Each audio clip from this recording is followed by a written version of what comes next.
Welcome to the Privacy Report. We're the show that helps you navigate, well, all the complex tools and choices in your digital life. And today, we're tackling a big one, maybe the big one in online security marketing. Oh yeah, the virtual private network, the VPN.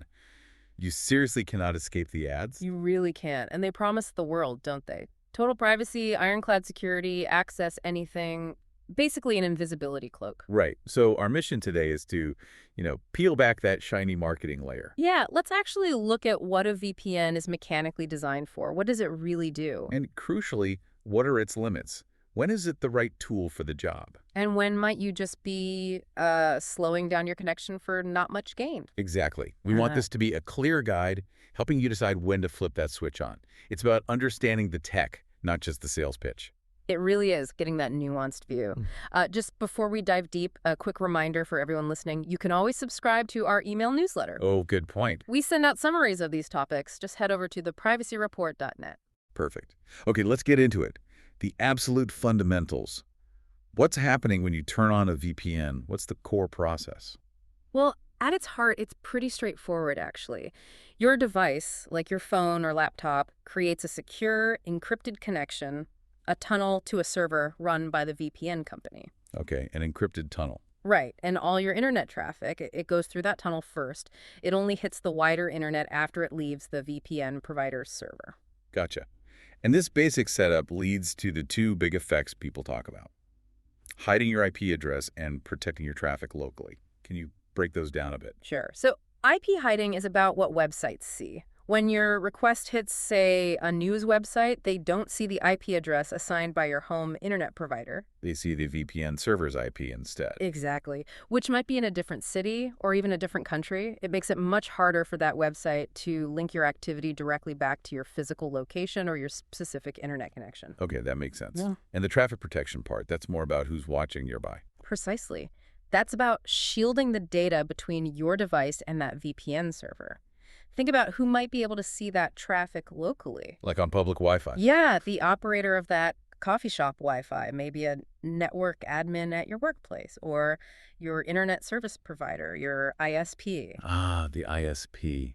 That's always the confusing part. So if I have my VPN on, my ISP knows I'm connected to something, right? Oh, definitely. They see that you've established a connection to a specific IP address, and they likely know that IP belongs to a known VPN provider. But they can't see inside the tunnel. They don't know what websites I'm visiting or what I'm downloading. Correct. Because all that data inside the tunnel is encrypted. They see the encrypted pipe, they see how much data is going through it, but the actual content, the websites, the searches, the files that's hidden from them, they just see the connection metadata. Okay, that sounds pretty powerful.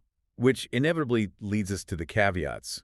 It's clearly not a magic invisibility cloak. Not even close. And that's probably the biggest misconception we need to tackle. So let's talk limits. If it hides my IP and encrypts my traffic, why do some services still block me when I use a VPN? Or how do sites still know it's me?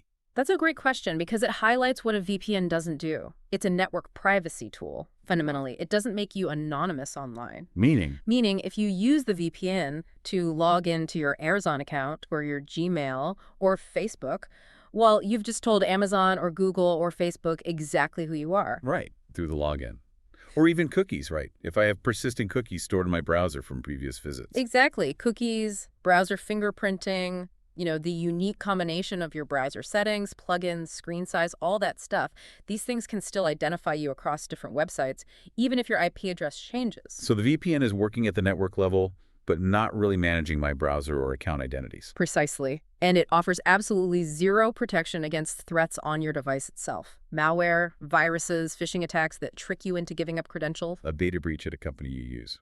Right. None of that is stopped by a VPN. It's not a replacement for good endpoint security like antivirus software, keeping things updated, using strong passwords, maybe a password manager. Or just being careful about what you click on. Absolutely. Basic security hygiene is still essential. Okay, this leads us to what feels like the elephant in the room with VPNs: trust. We're essentially shifting trust away from our ISP and placing it squarely onto the VPN provider. Because they can theoretically see all our unencrypted traffic as it exits their servers on its way to the final destination. Right. You've hit the absolute core of it. That central point of trust in the provider is the system's biggest potential weakness. Because if that provider isn't trustworthy, if they keep logs despite saying they don't, or if they're forced to, Then you might actually be worse off from a privacy perspective than if you hadn't used the VPN at all. All your traffic is now conveniently funneled through one single point that might be compromised or malicious. which makes choosing the right provider absolutely critical. We need to circle back to how to vet them later. Definitely. A verify no logs policy isn't a nice to have, it's the bare minimum requirement. Okay, so assuming we can find a trustworthy provider, and we'll discuss where do VPNs really deliver value? What are the slam dunk use cases? Right. Where do they genuinely shine? There are a few key scenarios. Number one, the most obvious: public Wi-Fi. Coffee shops, airports, hotels. Exactly. Any network you don't control. These are notoriously insecure.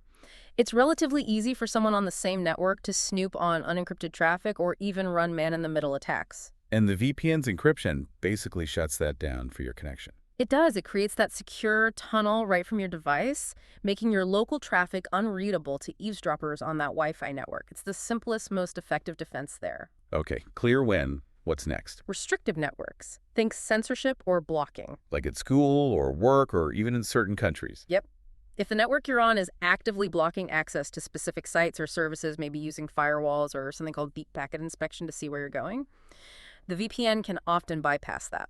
Because the network only sees the connection to the VPN server, not the final destination. Correct. It masks the ultimate destination, punching a hole through those local restrictions. That's the freedom aspect people talk about. Makes sense. Third use case? Travel and geo-access. This is huge for a lot of people. You mean accessing services back home when you're abroad? Exactly. Maybe your online banking portal only works from your home country IPs for security reasons, or you want to watch a streaming service or a sports broadcast that's licensed only for your region. So you connect to a VPN server located back in your home country. And to those services, it looks like you're connecting from home. It gets you past those geo-blocks. It's really about convenience in that case, layered with security. Okay. And the last big one, you mentioned ISPs earlier. Right, limiting ISP tracking.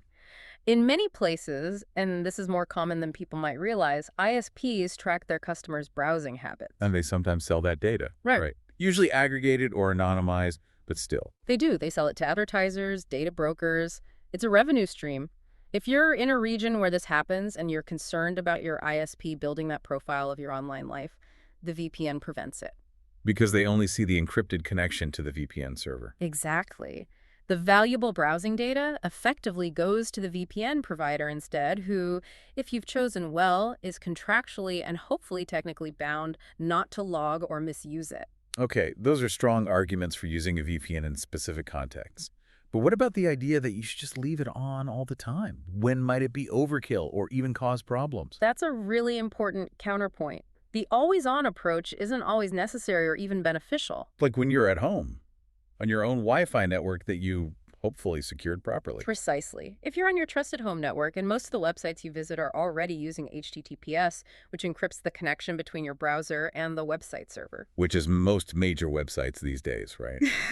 Look for the little padlock icon. Absolutely. If you already have that HTTPS encryption, the additional privacy benefit from adding a VPN layer on top is often quite small. You're basically encrypting already encrypted traffic. And doing that adds overhead, right? It can slow things down. It usually does. It adds latency because your traffic is taking that extra hop through the VPN server.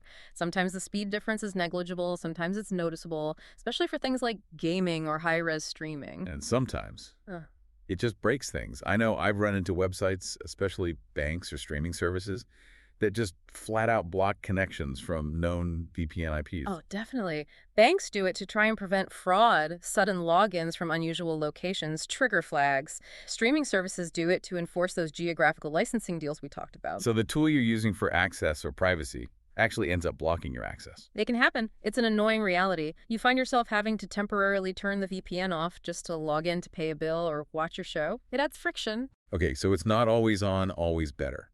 Which brings us back to the hardest part. Trust. If we need a VPN, How do we pick one we can actually rely on? Because like you said, putting all your traffic in their hands is a big deal. It is a big deal. And the first thing to understand is you probably need to avoid the free ones. Why is that? If they say no logs, isn't that okay? Well, running a global network of servers costs a lot of money. If you're not paying with cash, you're almost certainly paying some other way. Maybe they inject ads, maybe they sell anonymized data, maybe they limit speed or data heavily, maybe their security isn't great, or worst case, maybe they are logging despite claims. So treat it like a serious security investment. You generally get what you pay for. Pretty much. You need to vet paid providers carefully too, though. Okay, let's make a checklist. What should people look for? First up, transparency. What does that mean in practice? It means the company should be really clear about who owns them, where they're legally based, and ideally how they make money beyond subscriptions. Is the ownership structure murky? Do they hide their jurisdiction? Those are potential red flags. You want to know who's ultimately responsible. Makes sense. Second, you mentioned this earlier, independent audits. Why isn't just trusting their website's no logs claim good enough? Because talk is cheap. A no-logs policy is just words on a web page until it's verified by a reputable, independent, third-party security firm. What do these auditors actually check? They'll examine the server configurations, maybe review parts of the code, interview staff, check if the systems are designed in a way that prevents logging, like running entirely in RAM so data disappears on reboot. An audit turns that marketing promise into a verified technical reality, or it reveals they can't verify it. Okay, so audits are crucial proof. Mm. Third, jurisdiction. You mentioned where the company is legally based matters. Why? If the servers are all over the world? Because laws matter. The company has to obey the laws of the country where it's headquartered.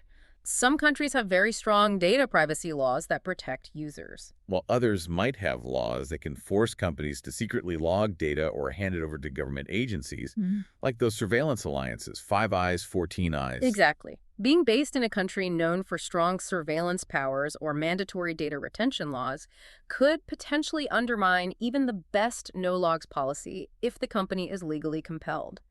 Choosing a provider based in a privacy-friendly jurisdiction adds an important layer of legal protection. Right. And fourth key thing, technical stuff. Technical competence, yeah. Specifically, look at the VPN protocols they offer. You want providers that support modern, secure protocols. Right. Primarily, look for WireGuard or OpenVPN. OpenVPN has been the gold standard for years. It's open source, heavily audited, very reliable. WireGuard is newer, much faster, uses more modern cryptography, and has a smaller code base, which is generally good for security auditing. So if a provider is still pushing older protocols like PPTP, That might be a sign they aren't keeping up with the best security practices. Stick with WireGuard and OpenVPN as your main choices. okay, that's a solid checklist. Transparency, audits, jurisdiction, and tech. Now, let's broaden the view slightly. If someone's main goal isn't just general privacy from their ISP or on Wi-Fi, but actual serious anonymity online, is a commercial VPN even the right tool? Probably not, or at least not on its own.